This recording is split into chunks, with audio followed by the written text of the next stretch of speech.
Paul really say the commandments were abolished? Or have we been reading him wrong this whole entire time?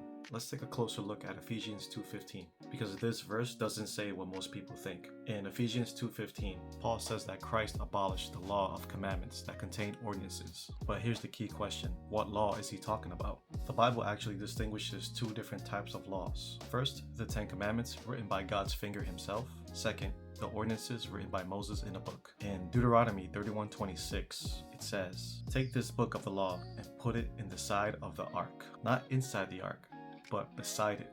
Why does that matter? The Ten Commandments were placed inside the Ark of the Covenant, showing their permanence and central authority. But the book of the law, containing ordinances, ceremonies, and rituals, was placed next to it, showing a different role. Now let's define ordinances using scripture. In Leviticus 23, you'll find feast days and Sabbaths tied to festivals and ceremonial observances. In Colossians 2:14, Paul calls these handwriting of ordinances that were nailed to the cross, and these included sacrificial laws, feast days, ritual cleansings, and temple services. All these pointed forward to Christ, and when Jesus died on the cross, those shadows met their fulfillment. That's why in Hebrews chapter 10 verse 1 says, the law had a shadow of good things to come. So when Paul says abolished, he wasn't talking about God's moral law. He was talking about the ceremonial system, the system that separated Jews and Gentiles, the ordinances that created barriers, like circumcision for example, and the temple rituals. But Christ removed that wall, bringing unity. Now, think about this. If the Ten Commandments were abolished,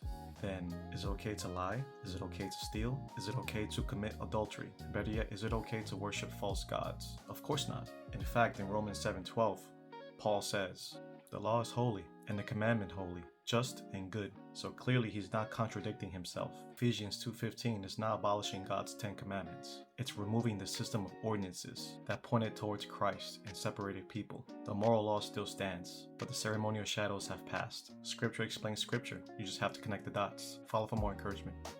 God bless.